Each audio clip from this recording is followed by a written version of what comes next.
valorando la fe del Cristo. Se llama la meditación de esta hora, Hebreos 12, 16 al 17. Hebreos 12, 16 al 17. Cuando lo tenga, me dice amén y leemos la palabra del Señor juntos, mis amados. Amén. Solo la hermana. Amén. ¿Quién?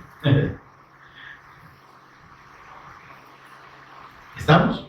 Amén. Bendito Dios. Leemos la palabra del Señor que dice Hebreos 12, 16 y 17. No sea que haya algún fornicario o profano como Esaú, que por una sola comida vendió su primogenitura. Porque ya sabéis que aún después, deseando heredar la bendición, fue desechado y no hubo oportunidad para el arrepentimiento, aunque la procuró. Amén. Oramos. Señor y Padre nuestro que estás en los cielos, te bendecimos, Señor. Te adoramos, exaltamos tu nombre precioso en el nombre de tu Hijo amado, nuestro Señor y Redentor Jesús el Cristo, a quien sea toda honra y toda gloria por los siglos de los siglos. Señor, agradecidos por la bendición que tú has provisto y proviste en la eternidad para nosotros, Señor, por medio de la persona y obra de tu amado Hijo, de ese sacrificio perfecto, Señor, de esa redención eterna obrada en la cruz y mediante la resurrección. Señor, gracias. Gracias porque todo proviene de ti, Señor, y que ahora nosotros tengamos comunión contigo, hayamos sido hechos hijos tuyos por medio de la fe en tu Hijo, Señor, que seamos redimidos, salvos, Señor, y que tú estés, Señor, con nosotros y tu Espíritu Santo habite en nosotros. Dios, es una bendición preciosa e incomparable, Señor, que necesitamos valorar.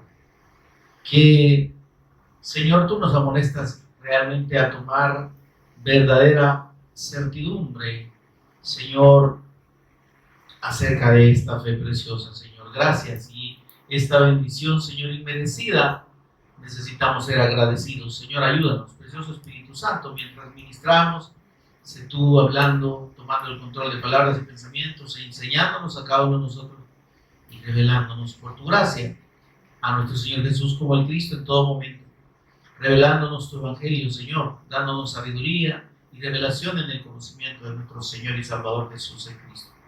Bendito Dios, háblanos el corazón, Señor, y permítenos recibir y obedecer tu palabra y ponerla por obra. En el nombre de Jesús el Cristo lo pedimos.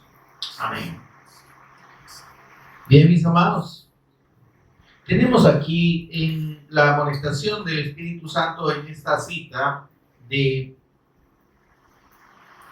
el escritor de Hebreos, una amonestación que inicia en el versículo 1 de este capítulo 12. Y venimos y el Espíritu Santo nos viene recordando la fe de los antiguos, la fe de los que antes de la venida de Cristo creyeron y abrazaron la esperanza de la promesa del pacto del Mesías Cristo. Amén. Recordemos que el capítulo 11 de Hebreos nos habla de todos aquellos, nos habla de la fe del pacto, la fe del Evangelio, la fe del Cristo. Amén. Y dice que por la fe, estas personas dejaron todo, renunciaron a posesiones, a sus tierras, y dice que habitaron como extranjeros en esa tierra que Dios les había prometido, e hicieron muchas cosas que a la vista de los hombres quizá no tenía sentido, ¿verdad? Porque empieza con el ejemplo de Abel y dice: por la fe Abel ofreció a Dios más excelente sacrificio que Caín. ¿Y qué sentido tenía un sacrificio de unos animales? Porque fueron varios, ¿verdad? Dice que trajo de sus ovejas lo más gordo. Entonces, pero había en estos actos una convicción en aquellos que lo hicieron, que trascendió realmente el tiempo y trascendió la revelación y el testimonio de Dios en la Escritura, de modo que hasta este tiempo está esas obras, esos actos de estas personas como un testimonio de la verdadera fe del Evangelio de Dios, de la verdadera fe en el pacto del Mesías Cristo. Porque desde Abel, pasando por Enoc, Noé, ¿sí?, Abraham y todos los demás que creyeron, estamos hablando de una convicción en cada uno de ellos en la que no estaban, hermanos, como digo, haciendo cosas coherentes quizás o lógicas a la vista o a la comprensión del hombre. Recordemos, por ejemplo, Noé, ¿verdad? Dios le dice, construye un arca, porque voy a enviar lluvia, y dice la palabra de Dios que, pues, en el lugar donde vivía Noé no llovía, y entonces, ¿y cómo se iba a inundar? La palabra lluvia esa palabra no tenía ese verbo no existía, o esa palabra no existía porque no había algo que no estaba el fenómeno para describirlo como tal. Amén. Y entonces viene Noé y obedece a esa palabra. Amén. Por eso hablamos de que la fe del pacto, mi amor, mis hermanos, la fe del pacto, del Evangelio de Dios, la fe del Mesías Cristo, hermanos, va más allá de lo que nosotros podemos entender. Viene de Dios. Amén. Y es revelada por Dios. Tanto a Abel, cuando le fue comunicado el pacto por medio de sus padres, vio en esa explicación y en esa historia que sus padres le contaron, vio la justicia de Dios, vio la esperanza del Mesías Cristo. Y óigame, cuando a nosotros nos es revelado de parte de Dios esta fe, hermanos, para nosotros, cuando Dios lo revela, es sencillo. Hermano, nosotros lo vemos sencillo, el asunto es que los demás no lo ven así. Porque tenemos, por ejemplo, para comparar, Caín, ¿verdad?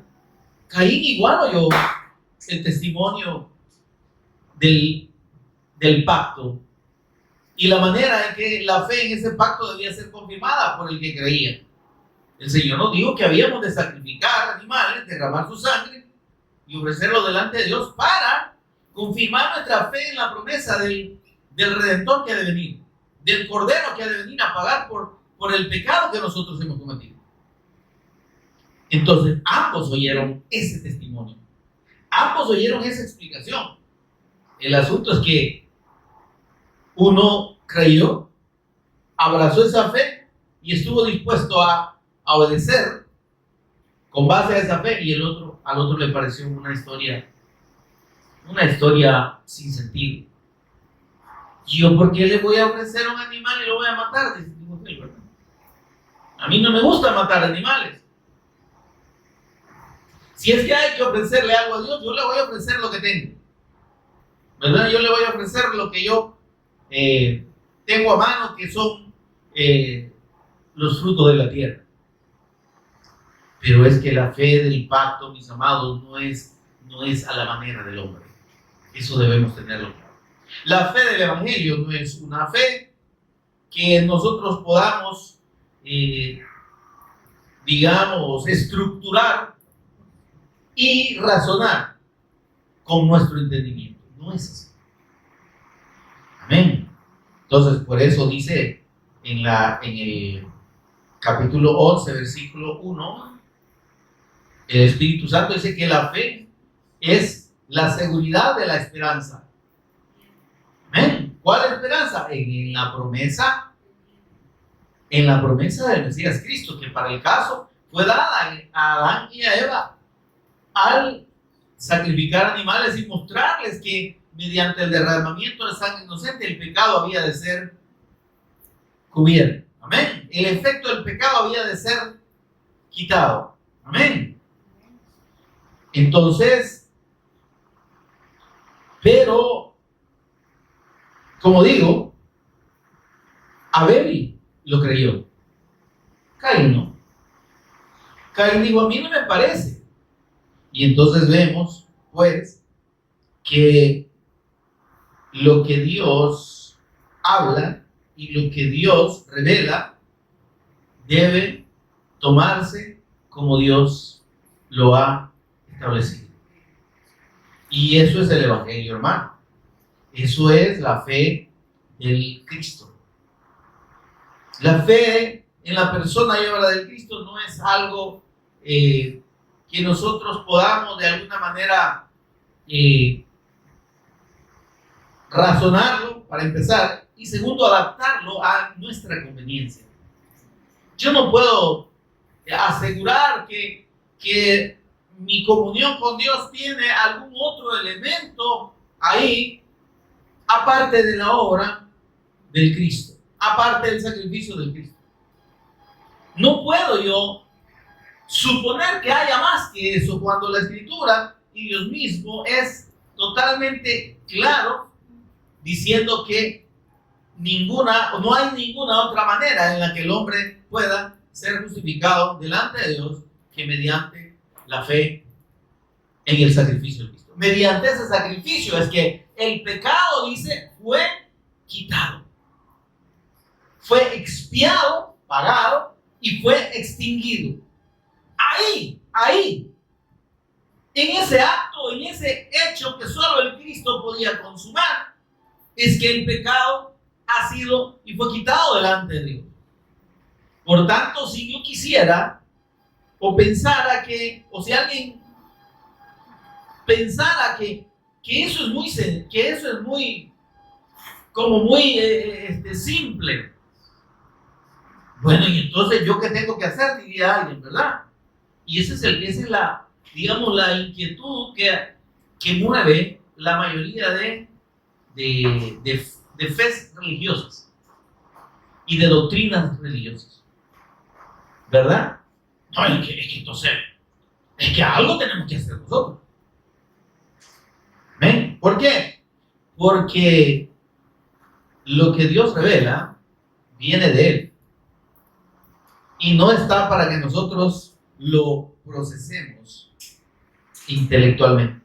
Tenemos que recibirlo en el Espíritu. La fe del Evangelio se recibe en el Espíritu. Y cuando a nosotros nos es revelado, hermano, entonces, como digo, para nosotros es fácil. Pero para la gente que no lo ha recibido, no lo entiende. Por eso dice el apóstol Pablo, el hombre natural no percibe las cosas que son del Espíritu. ¿Cuáles son las cosas del Espíritu? Pues todo lo que tiene que ver con la salvación, todo lo que tiene que ver con la redención, todo lo que tiene que ver con el propósito eterno de Dios, todo lo que tiene que ver con la obra de Cristo. Esas son las cosas del Espíritu. Porque para Dios no hay cosa más importante que la revelación de su Hijo y que la consumación de la obra redentora del Cristo. Amén. Y el Espíritu Santo vemos que desde Génesis hasta Apocalipsis se encarga de resaltar esa obra. Amén. Y de revelarnos al Cristo en toda la Escritura. Amén. Entonces, si la persona no recibe esa fe en el Espíritu, ¿cuándo la va a creer? ¿Cuándo va a entenderla? ¿Y cuándo le va a cuadrar en su esquema humano? Entonces, debemos, hermanos, en principio, habiendo creído en este Evangelio, gozarnos. Debemos realmente estar agradecidos con Dios, valorar esta fe y de veras tener la actitud que Dios espera que nosotros tengamos. ¿Ven? Cuando algo se valora, se demuestra. ¿Ven, hermano? Yo no puedo decir, por ejemplo, yo no le puedo decir a alguien, mi amor, digamos, estoy hablando de una persona, ¿no? Yo, en mi caso, yo no le puedo decir a mi esposa, mi amor, te amo. Y solo pasar diciendo todo el día, te amo, te amo, te amo. Y a la hora de demostrarle si la amo, no me preocupo por ella, si está bien, si necesita algo, si se siente mal. ¿Me estoy dando a entender, hermano? Entonces, valorar implica más que solo una expresión. Implica una convicción e implica una acción. Conmigo, hermano.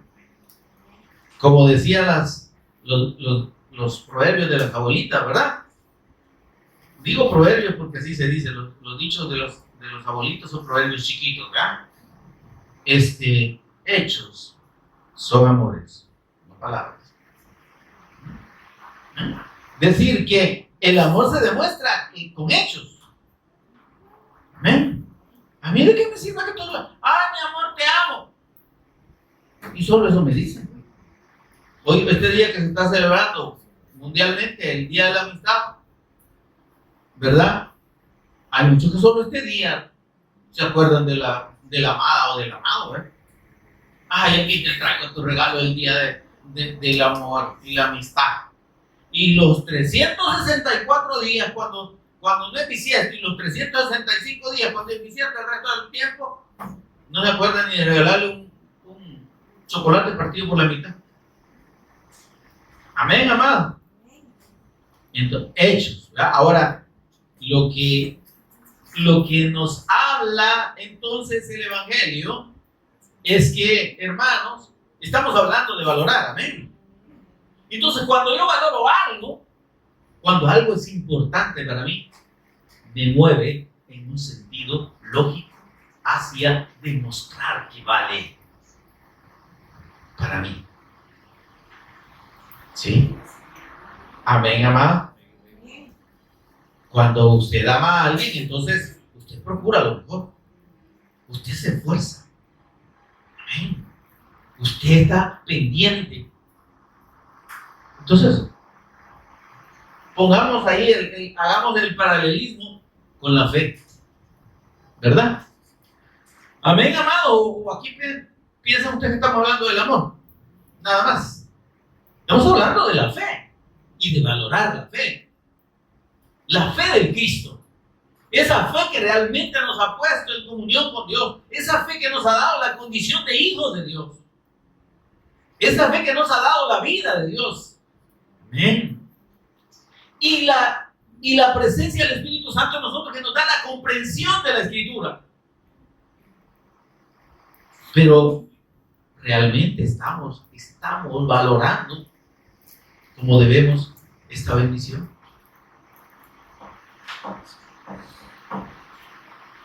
O la expresión Jesús es el Cristo es casi como un eslogan en nuestra boca. O yo creo que Jesús es el Cristo es una frase bien trillada en nosotros. Solo como por decir yo soy 100% tal cosa, ¿verdad? Es lo mismo. Yo creo que eso es el Cristo ideal. ¿Y eso qué quiere decir? Realmente estoy obrando, estoy actuando, me estoy moviendo, mi vida está orientada en la valoración de esa fe. O estoy en la condición de millones de personas, óigame qué triste, que para ellos Jesús nada más es un nombre, que para ellos Dios nada es otro nombre, ¿verdad? Que hasta para cosas malas, ay Dios mío, imagínese usted, ven una mujer bien hermosa, hasta ahí se acuerdan de Dios y mencionan a Dios relacionándolo con una cuestión que les impresiona. Porque en realidad Dios no es, y el Señor y la fe del Evangelio no es realmente para ellos algo que determine y mueva su voluntad, su vida, su afecto.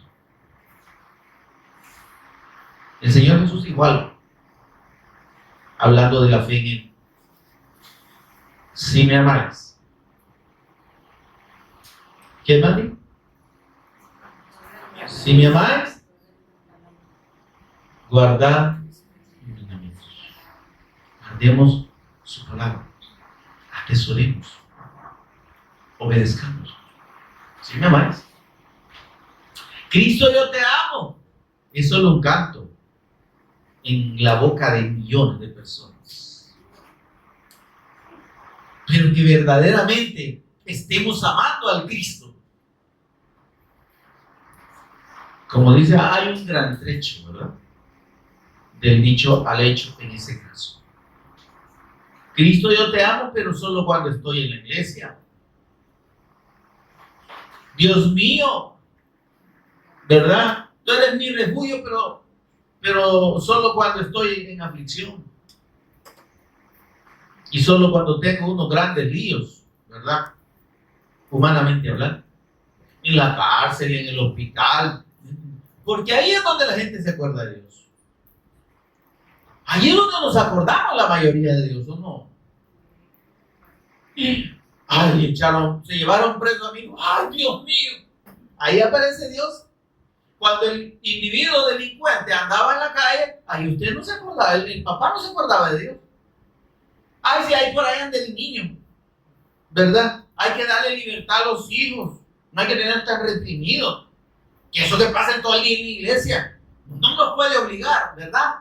Ah, no, pero cuando caen presos, o cuando tienen un accidente, ay, Dios mío, que no se muera. Y si se murió, ¿por qué se murió? Se murió porque no tenía opción. Porque por andar en malos caminos terminó mal. O se murió porque Dios quiso llevárselo. Porque la vida y la muerte están en las manos del Señor. Amén. Y no se mueren los malos necesariamente. Amén. La muerte está para todos. Y dice la Escritura que ama la muerte de sus santos. Miren, ¿cuántos santos del Señor están aquí? Aquí no quieren ser santos. Cuando dice que él ama la muerte de sus santos, pues ya me va a matar el Señor. ¿Y cuál sería el problema si el Señor nos quiere llevar? Hola. Hola. Hola. ¿Cuál sería el problema si el Señor nos quiere llevar? ¿Verdad que no? ¿De verdad? ¿Ah? Él ama la muerte de sus santos. Entonces, no se mueren solo los malos. ¿Sí? Es más, fíjese que a veces las personas dicen, ay, esa gente o ese hombre, esa mujer tan mala, ¿y por qué no se muere? Ay, ¿cómo que usted es Dios? ¿Ah? ¿Por qué no se muere? Mire, ha hecho tanta maldad, diga, así está de morir. Y mire, bueno, que mala hierba nunca muere. ¿Sabe por qué? Porque Dios es misericordioso, no es como nosotros. Mis caminos, dice el Señor, no son tus caminos, ni mis pensamientos son tus pensamientos. Y ahí está hablando de que Él no juzga como nosotros juzgamos. Que Él no condena como nosotros condenamos. Él es misericordioso. Dice la Escritura que Él no quiere la muerte del pecador. Por tanto, ese pecadorazo le está, si no se muere, aunque haya estado a un hilito de morirse, es porque Dios está siendo misericordioso para darle oportunidad que se arrepienta. Amén. Y ahora nosotros que estamos en la condición de redimidos, amén, hermano, ¿cuántos redimidos vemos aquí? Ay, digo que poquitos. Yo veo más de los que dijeron amén. Y nosotros que estamos en la condición de redimidos, mis amados, óigame, ¿verdad que no encaja mucho que estando en una condición de redimidos tengamos una actitud que no se corresponde con esa condición? ¿Me estoy dando a entender, hermano? ¿Amén? ¿Me estoy dando a entender? Soy redimido, Cristo me ha salvado, Él me ha revelado a su Hijo, Él me ha perdonado mis pecados, tengo comunión con Dios. tengo vida eterna, el Espíritu Santo mora en mí, la Escritura, el Señor me revela al Cristo en todo momento cuando voy a la Escritura. Y hasta ahí, hermano.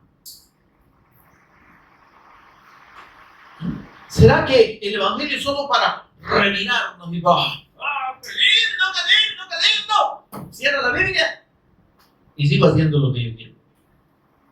Y sigo viviendo para mí. Amén. Y de esto el Señor nos está hablando. Primero nos da el preámbulo y la confirmación y la demostración de los que creyeron, óigame, en condiciones en las que nosotros quizás, y seguramente no hubiéramos creído. Amén, hermano. Pero teniendo esta bendición ya con nosotros, entonces dice el Señor, va pues, vean cómo creyeron los antiguitos, va.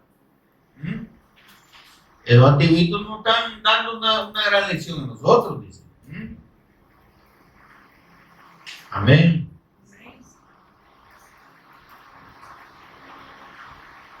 Dice, versículo 39, y cierra el capítulo 11 de Hebreos, el Espíritu Santo diciendo esto.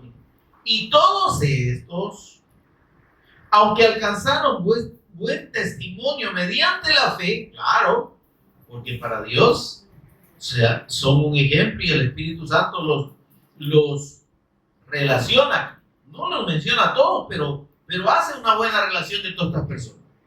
Amén, pero dice, y todos estos, aunque alcanzaron buen testimonio mediante la fe, no recibieron lo prometido. Mire qué cosa.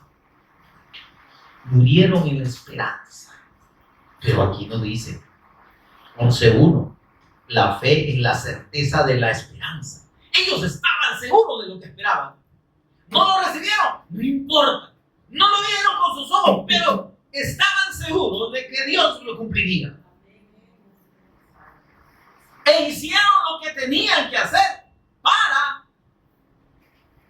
demostrar esa fe. Amén. Amén. Ahora dice, proveyendo Dios. Ahora aquí mire qué lindo. La posición y la condición en la que estamos usted y yo. Proveyendo Dios alguna cosa mejor para nosotros. Ay, qué cosa mejor. ¿Y cuál es esa cosa mejor? El cumplimiento de más de 300 profecías en la persona de nuestro Señor Jesús. En todo su ministerio, desde antes de su nacimiento, su vida antes de llegar a la adultez, cuando inició su ministerio y todo lo que consumó, y todo, óyame, confirmando el pacto. La promesa que Dios hizo allá, desde Adán. El Redentor, el Cordero, que vendría a pagar por el pecado del mundo, vino. Pero mire qué triste. El problema para el hombre después de la venida de Cristo es más serio ahora. Porque, digo, en relación antes de la venida de Cristo. ¿Por qué?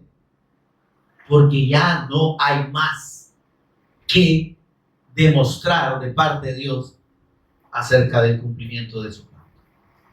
Porque todo está, como dijo el Señor Jesús, consumado.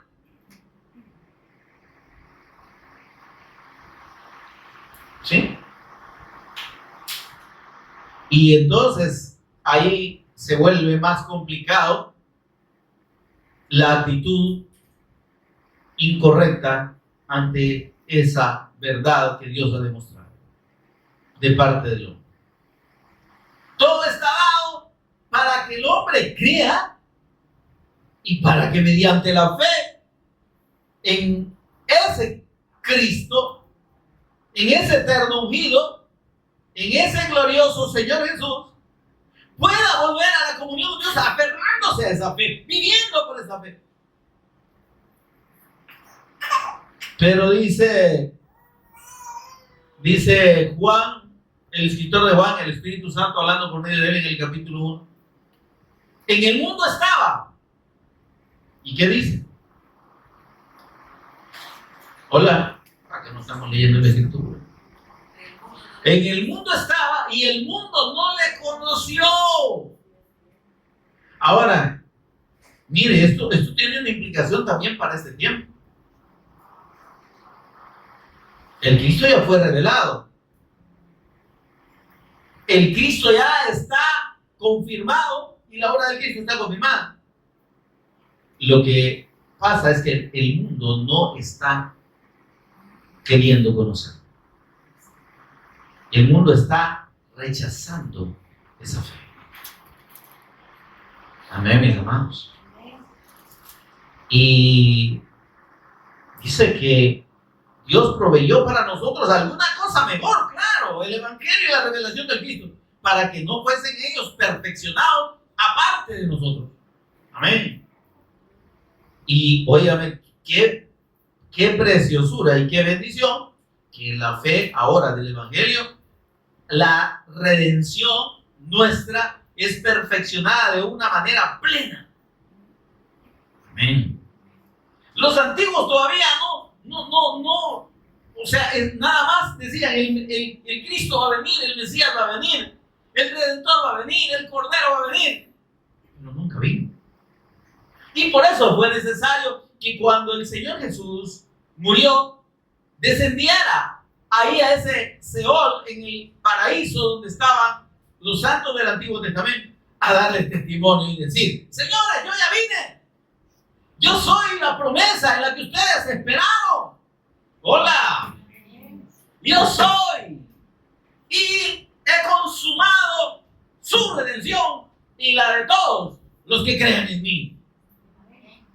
Qué lindo, ¿ah? Oye, ahí, hasta ahí, fueron perfeccionados en la fe. Nosotros ya estamos perfeccionados.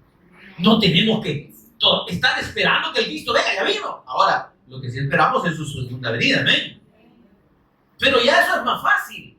Pero en cuanto a la redención, nosotros lo único que esperamos es la redención del cuerpo.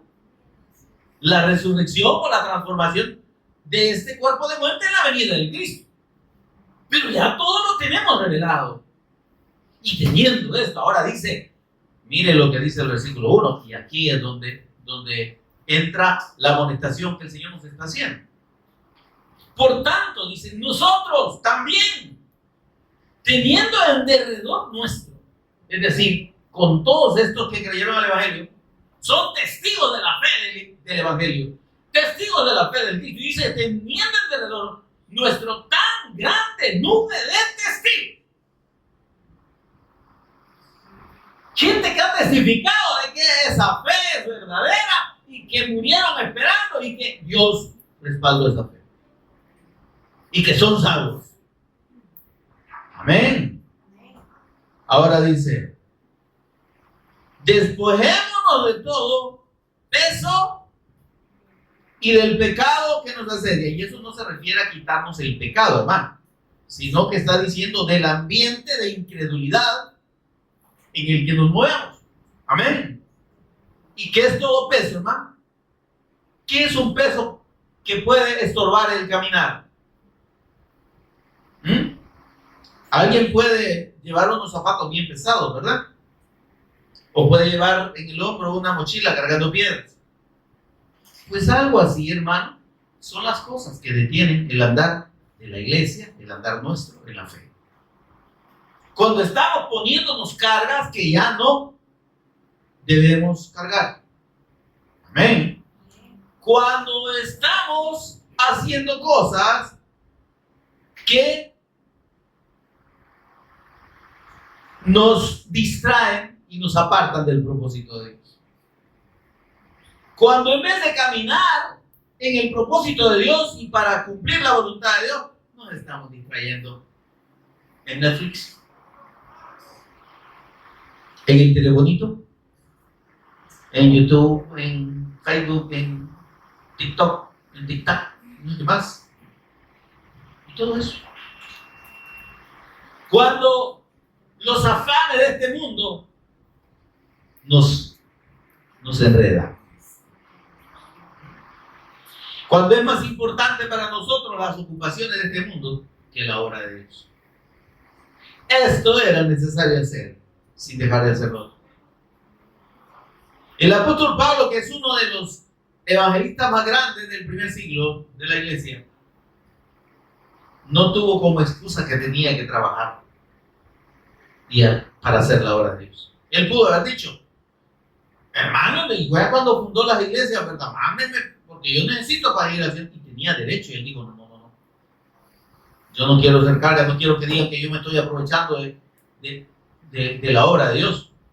No, digo, yo con mis manos me gano el sustento. Ahora, pero óyame, ahí está la gran diferencia entre Pablo y nosotros. Para Pablo la prioridad no era el trabajo, era la obra de Dios. Amén. Para Pablo la prioridad no eran las ocupaciones de este mundo, sino la obediencia al pacto, la evangelización, o sea, predicar el evangelio.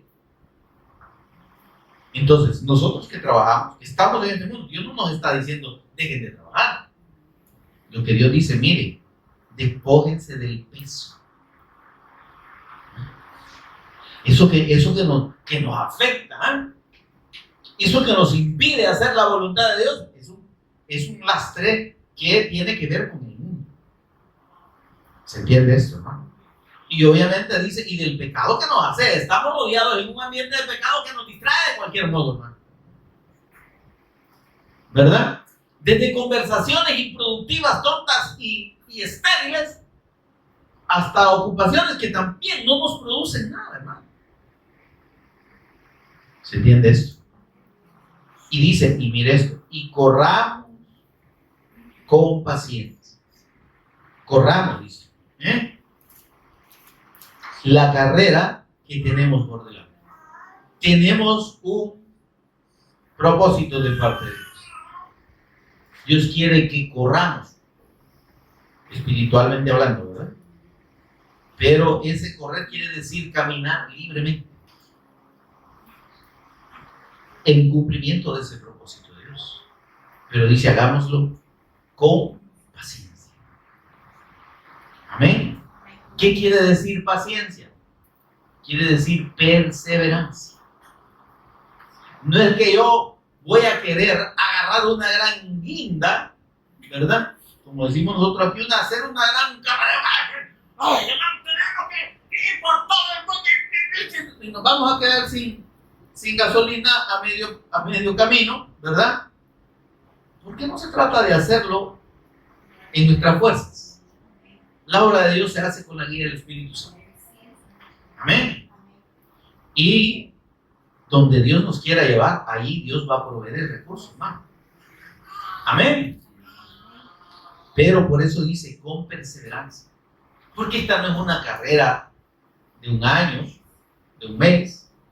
Es una carrera de toda la vida. Mientras el Señor nos dé vida, nos dé aliento, estamos en la carrera, hermano. Y debemos, como dice aquí, perseverar con paciencia. La paciencia es perseverancia. ¿Eh? Cuando allá en Apocalipsis dice, aquí está la paciencia de los santos, habla de la perseverancia. Y esta paciencia es la que nos habla. Y dice el versículo 2, lo que la hermana Patti menciona a cada rato, ¿verdad? Puestos los ojos en Jesús, nuestro Señor y Cristo, quien es el autor y consumador de la fe. Es decir, hermano, que en la práctica de nuestra fe, en la valoración de la fe del Evangelio que nosotros hagamos, nuestra vista tiene que estar puesta en el Cristo. Poner la mira, dice, las cosas de arriba, si pues habéis resucitado con Cristo, no en las de la tierra. Ahora, ¿dónde está nuestra vista? ¿Y cómo estamos corriendo la carrera que tenemos por delante? ¿Cómo estamos dispuestos a cumplir el propósito de Dios de acuerdo a su voluntad? Amén. Ahora dice, mira. Por eso es que más adelante, en los versículos que leímos, dice,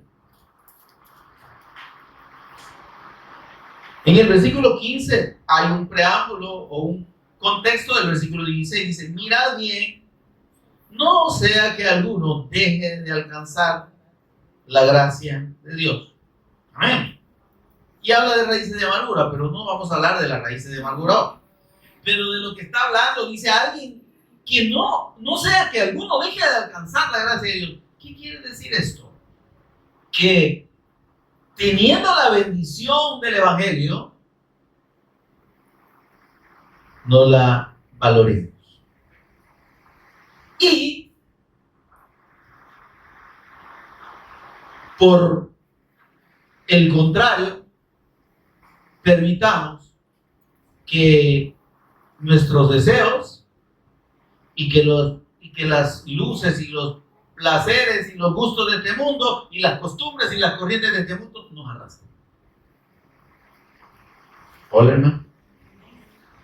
Por eso en el versículo 16 que leímos, eso mismo era la introducción, dice, no sea, o sea, el que dice que no hay alguno que deje de alcanzar la gracia de Dios. ¿De qué manera? ¿Cómo? Porque puede haber, dice, algún fornicario o profano como Esaú. Y aquí nos pone el ejemplo de Esaú. Amén, amados. Dice, y le da dos calificativos, dos caracterizaciones. Dice, fornicario y profano. Que para Dios están, de acuerdo a la revelación de la Escritura, en el mismo nivel. ¿Y por qué relaciona la actitud de Esaú? Usted conoce la historia de Esaú, ¿verdad? Ya la hemos escudriñado. Esaú era el primogénito de Isaac, ¿verdad? De los dos hijos que nacieron en un mismo parto de Rebeca, su esposa. Amén. Pero Esaú fue primogénito. Nació primero, fíjense. Y, de acuerdo a la tradición hebrea, el primogénito, y lo que Dios estableció en la ley, el primogénito tenía la gracia y la ventaja de recibir la bendición de su padre, porque sobre él descansaba la responsabilidad de mantener la descendencia y el linaje de esa familia. ¿Está conmigo, hermano? ¿Está conmigo? Entonces, el primogénito, de acuerdo con lo que Dios estableció en la ley, era fundamental. Digo, aparte el Señor dijo esto, mire, todo primogénito es mío. Ya lo hemos estudiado allá en Éxodo y en Levítico. Entonces, y dice, y todo primogénito será dedicado a mí. ¿Y cómo se dedicaba el primogénito? Ofreciendo un sacrificio de un cordero. ¿Conmigo, hermano? O unas palomitas, ¿verdad? Tórtolas o palominos, dice la Escritura. Tortolas, dijo el profeta. Son tórtolas. Pero había que llevar ese sacrificio porque, óigame, Dios está hablando ahí de la redención de los primogénitos de Dios, que somos usted y yo. Dios tiene un unigénito hijo. Él es único. ¿Sí? Él es igual a Dios y comparte su esencia divina. Amén. Pero usted y yo somos los primogénitos de Dios en la fe de Cristo, en la fe del pacto. Y estos primogénitos, ¿cómo somos consagrados a Dios? Por medio del sacrificio del Cristo. Por eso es que cada primogénito tenía que llevarse y ofrecerse al sacerdote un sacrificio de sangre. representando el sacrificio de Cristo que nos hace primogénitos a usted. Mire qué precioso. ¿Se entiende esto, hermano? Entonces, por eso digo, Señor, todo primogénito es mío. Hablando además en el sentido del Cristo, que sería también primogénito. Amén. Primogénito en el sentido de ser el primero en todo. Amén. El primero de la resurrección. Amén. Ser el primer hijo, y en este caso de una mujer virgen.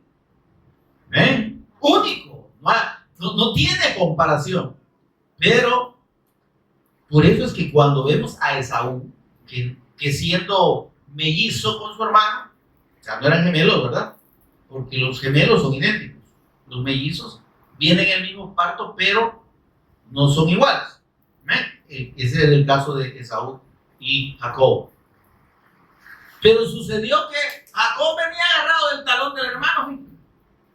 Y cuando la partera estaba sacando a Esaú, este bicho es más largo, y no, el otro venía agarrado del pie del hermano, ¿ah? Y por eso le pusieron Jacob, que es usurpador. Imagínense. Pero vamos al punto. Jacob no era primogénito, Esaú era el primogénito. ¿Quién tenía el derecho de la primogenitura? Él tenía las prebendas de la bendición de su padre en relación con el linaje de la familia y con la herencia familiar. Hola. O sea, por eso es que la bendición del padre para el primogénito era muy importante. Amén, hermano. Amén, primogénitos del Señor. Va, ahí nos va. Ahí nos va, digo, para todos, ¿no?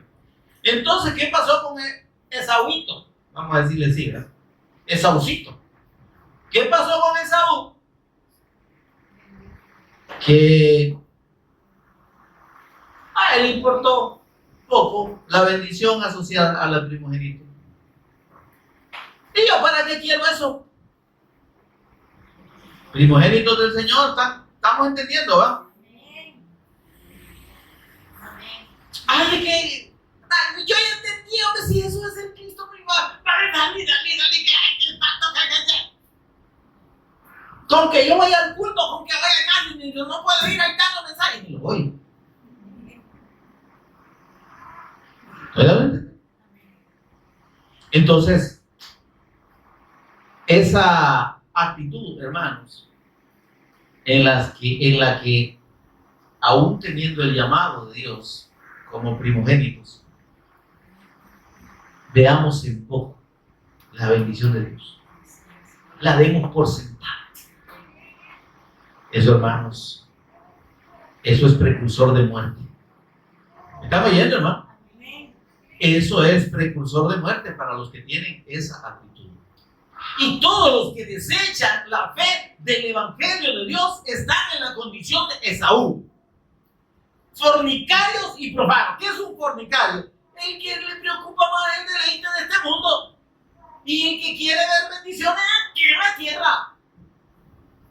Si el Señor me ha de bendecir, que sea aquí. Si yo soy hijo, entonces Dios me tiene que bendecir. ¿De dónde? ¿Se entiende esto, hermano? Cuando la gente piensa que la fe de Dios implica que Dios tiene un compromiso de bendecirlo, de hacerlo rico y de tenerlo bien con todas las comodidades, sanito como un gusanito y libre de toda preocupación, ya se apartó de la fe. Está siendo un profano y un fornicario, un amador de los deleites. ¿Sí? Alguien que no quiere saber de sufrimiento. Ese es el común denominador de los creyentes, entre comillas, de este tiempo. Que están preocupados por estar sanos y pasan orando todos los días: Señor, saname. Y el Señor le dice: sanate, le dice el Señor. O con un negro. Pero, y digo, están en tinieblas, pues va. Para ponerlo así, dramatizado. Pero están pidiendo: bendíceme, prospérame. guárdame, cuídame, relléname. Cada quien se rellena solo, pero el punto es que pero cuando el hombre tiene esta actitud en cuanto a la fe del evangelio, está siendo profano y fornicario. ¿Y eso qué es un fornicario? Como dije, alguien que se deleita en las cosas de este mundo y en su propio bienestar y placer. ¿Por qué le llama fornicario? Porque Esaú no venía de adorar al Señor, como usted y yo, ¿verdad? Cuando salgamos de aquí. Amén. Vamos con todo el poder. Amén. Entonces, no, él venía de cazar. Hola. Amén. No personas, sino animales. Cazar con Z. Venía de cazar animales. Estaba ocupado en sus cosas. Amén, hermano. Amén. Y está bien que se ocupara en sus cosas. El problema era su enfoque. Él andaba ya haciendo todo lo que podía hacer en el día, pero a él la fe del pacto le valía un completo pepino asado. No le importaba nada. En su mente y en su corazón, eso no tenía valor. ¿Se entiende esto? Ese es el que. Dios no dice que no nos ocupemos de las cosas de este mundo. Pero ¿a dónde está nuestro corazón? ¿En las cosas de este mundo? ¿O en las cosas del Señor? No os hagáis tesoros aquí en la tierra. ¿Qué es hacer tesoros aquí en la tierra? Que todo nuestro corazón y nuestro deseo esté en las cosas del este mundo. Señor, dame una casa más grande, un carro, una moto, un rancho, una rancha, un chancho, una chancha, lo que usted quiera. Pero están pensando en las cosas de este mundo. Señor, saname, Señor, prosperame, Señor, bendecime, Señor, dame. Yo quiero ser próspero, dame riquezas. Qué engaño, ¿verdad? Fornicarios y profanos, amadores de los deleites del mundo más que de Dios, amadores de sus propios deseos y satisfacciones. Yo quiero tener mi refrigeradora llena de comida. Quiero tener mi carro con el tanque lleno. Quiero que no me falte el agua. Quiero tener pagadas todas mis deudas. ¿Y la fe del pacto dónde está? ¿Y la obediencia al pacto a dónde está? Miren, Jacob no se ocupaba en andar cazando animales. Y óigame que cazar animales era porque, pues sí, son bien buenos, ¿verdad? La carne de los animales es rica. Pero a su hermano sí le encantaba, porque, claro, un buen asado, ¿verdad? O un buen guiso de carne, una sopa ahí, ¿verdad? Como le gusta a cada uno de nosotros, ¿verdad? Con verduras ahí, todo rica, ¿verdad? ¿Cómo que no va a ser buena? Pero la actitud de Jacob, si nosotros nos hacemos como una comparación o un símil, era más sencilla. Jacob se conformaba con comer sencillo, pero así estaba contento. ¿Sí? Y se ocupaba, mira esto, en las cosas de la casa de su padre.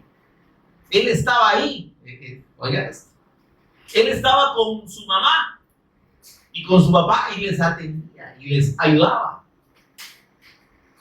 a mantener la casa, a limpiar. Está conmigo, ¿no? ¿Verdad que es diferente la actitud? El otro donde andaba, fuera de la casa, buscando su propio deleite. ¿Verdad? Quiero cazar hoy un gran venado. Y ahí venía con el venadote, ¿verdad? Y le importaba un poco la casa de sus padres. Aquí traigo este tunco, ¿verdad? Ahí ay, hacémelo, mamá, cocinámelo. No comiendo, pero digo, como el caso, ¿verdad? El tumpo también, bueno. Pero el punto es que esa era su vida. Hacerme un gran asado, hacerme una gran sopa. Entonces, y Jacob estaba, como digo, más interesado en las cosas de la casa. Y por eso que se había hecho una sopa de frijoles bien rica. ¿Está conmigo? Amén. Dice que era una sopa de lentejas. No eran lentes, sino lentejas. La lentejas es una semillita redondita, pachita así, parecida a los frijoles, pero aplastaditos. Es finita, pero es que rica la sopa de lentejas. Usted no la ha probado, compre y ahí me da. Y hace y ahí me da, pero si le queda bueno. A ver. Hay que saber hacerlo también, igual que los frijoles. Pero bien, el punto es que era una comida sencilla. Y dice que el guiso le había quedado rojito. No sé qué más le echa. Y llegó con hambre. ¿Ven? Llegó con hambre y le dijo a tu hermano, dame de comer, hombre, qué rico huele eso. Tengo hambre. Y mire Jacob no estaba pensando solo en la comidita. Jacob estaba pensando en la bendición. En el pacto. Oye, cuando chile verde, dijo él, ya te da sabor al caldo. Y le dice, pues sí, ¿qué me vas a dar? ¿Por qué no hacemos ahí un canjecito? A vos no te interesa la primogenitura, ya me di cuenta. ¿Y eso es lo que queremos? Ah, sí, hombre, ¿quieres la primogenitura? Ya está, dame una platada de la sopa y vos te quedas con la primogenitura. ¿Están conmigo, hermanos? Eso es ser un profano. El que es convencido fácilmente por las cosas de este mundo y que valora esas cosas por sobre la bendición de Dios. Primogénitos del Señor, que no sea que haya algún fornicario, amador de los deleites de este mundo y de sus propios deleites, o un profano que esté más interesado en satisfacer sus propios deseos que en la fe del pacto, que en la fe del Evangelio. Amén, hermano. Amén. Yo creo que está claro, ¿verdad?, lo que el Señor nos está diciendo.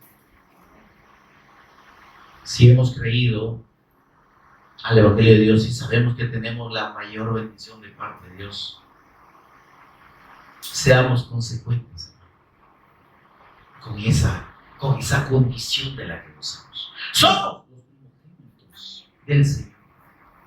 Primogénitos por el sacrificio del Cristo. Pero no nos creamos la mamá de Tarzán en calzoneta. Que no se nos disparen, no se nos suban los humos a la cabeza.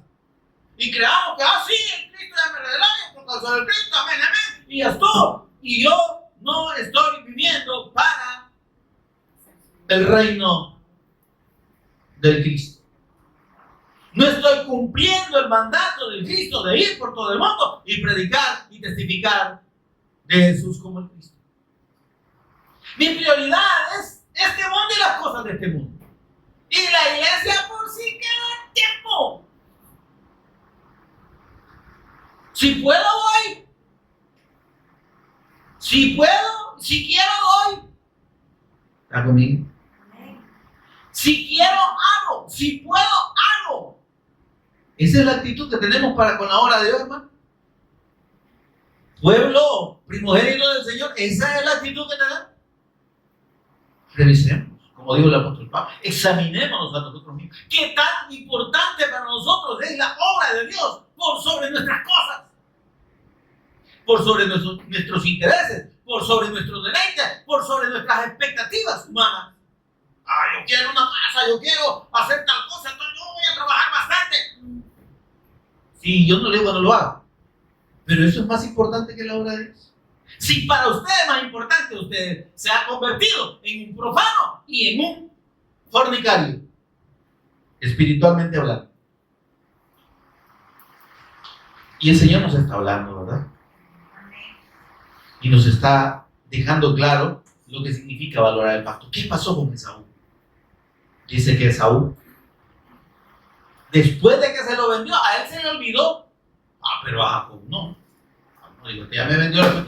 Y usted ya sabe lo que pasó. Jacob terminó recibiendo la bendición del pacto, ¿sí? De parte de su padre Esaú. Y pasó por primogénito sin serlo. ¿Conmigo? Para ser verdadero primogénito, hermano, no. Y aquí está la figura de Israel, del pueblo que recibió el pacto, según la carne, ¿verdad? Según la descendencia de Abraham, y los que creemos no siendo de la descendencia de Abraham. Pero que llegamos a ser primogénitos por la fe del pacto, primogénitos por la fe en la persona y obra de nuestro Señor Jesús el Cristo. Eso es lo que pide Dios. Esa es la verdadera valoración de la fe del Cristo en nosotros. Entender que nos hace primogénitos, pero no nos pase lo de eso. ¿Qué? Pues sí, ¿verdad? Somos primogénitos del Señor, sí, pero no estamos valorando el pacto. No estamos valorando la fe del Cristo y la bendición que significa esa fe. Amén. Porque dice, ya sabéis, versículo 17, que aún después, deseando heredar la bendición, no nos hallemos nosotros en algún momento reaccionando tarde. Deseando heredar la bendición, fue desechado. Y no hubo oportunidad para que cambiara de parecer o para que le diera vuelta a las cosas. Eso habla de arrepentimiento aquí. Aunque la procuró con nadie. Le llegó a su papá y le dijo, papá, ¿qué pasó? Bendecime aquí, que el que vino no fui yo, sino que fue mi hermano. Yo tengo una sola bendición. Yo ya se la di a todos. Amén. Esa bendición la tenemos nosotros. En Jacob estamos simbolizados o tipificados nosotros, que sin ser primogénitos recibimos la bendición. Amén. Pero, óyame, lloró, es que lloró y después se resintió y quiso hasta matar a su hermano, ¿verdad? Pero es que, óigame, o creemos a la manera de Dios, o no hay forma de que entremos en la comunión y que recibamos la bendición de Dios. No podemos estar aquí, como dijo el Señor, ¿verdad?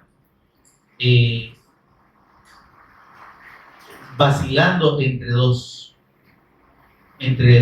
situaciones. Como les dijo allá Elías al pueblo, ¿verdad? Si Jehová es Dios, creerle, adorarle,